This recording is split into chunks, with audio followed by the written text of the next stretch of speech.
নমস্কার বন্ধুরা, আপনাদের সামনে একটা নতুন রেসিপি নিয়ে চলে এসেছি। আজকের আমি কিভাবে গেঁড়ি কিংবা গুগলি রান্না করতে হয় সেই রেসিপিটা আপনাদের দেখাবো।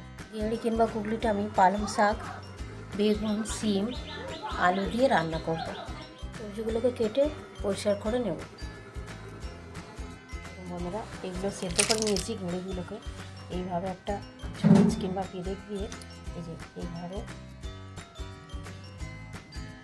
কেটে পরিষ্কার করে এটা ফেলে দিতে হবে, আর এটা নিতে হবে।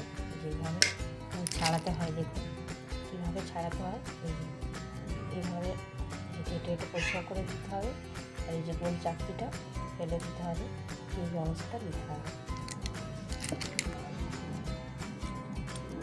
এইভাবে পরপর সবগুলো ছাড়িয়ে নেব। ছাড়িয়ে পরিষ্কার করে ধুয়ে এখানে নুন হলুদ মাখিয়ে রেখেছি।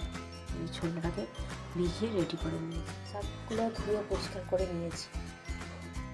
আলু, বেগুন, শিম কেটে ধুয়ে পরিষ্কার করে নিয়েছি। বড় সাইজে পেঁয়াজ কেটে নিয়েছি। কড়াইটা গরম হয়ে গেলে সরিষার তেল দিয়ে দিয়েছি। তেলের মধ্যে 5 ফোড়ন, তেজপাতা দিয়ে দিলাম, পেঁয়াজ কুচিটা দিয়ে দিলাম। এগুলো একটু লাল লাল করে ভেজে নেব। এগুলো এর মধ্যে দিয়ে একটু ভেজে নেব।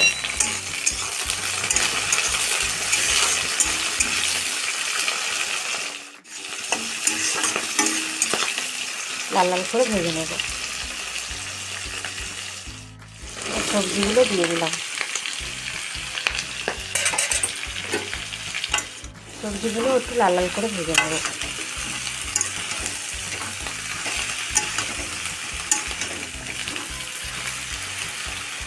ভাজা হয়ে গেছে। এবার কত সবজি কতটুকু হয়ে গেল, লবণ দিয়ে দিলাম, হলুদ গুঁড়ো দিয়ে দিলাম, জিরে ধনে গুঁড়ো দিয়ে দিলাম, লঙ্কা গুঁড়ো দিয়ে দিলাম, স্বাদ মতো চিনির দানা দিয়ে দিলাম। মশলাগুলোকে ভালো করে কষিয়ে নিলাম।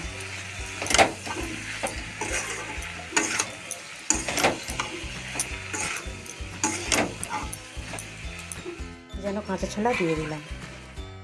এরকম মশলাটা কষানো হয়ে গেছে। এভাবে সবজিগুলোকে ভেজে মশলাটা কষিয়ে নেবে। যত মশলা কষানো হবে ততই তরকারি স্বাদ হবে।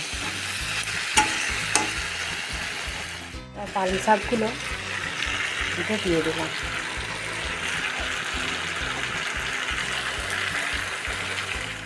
জল দিয়ে দিলাম, ঢাকা দিয়ে দিলাম।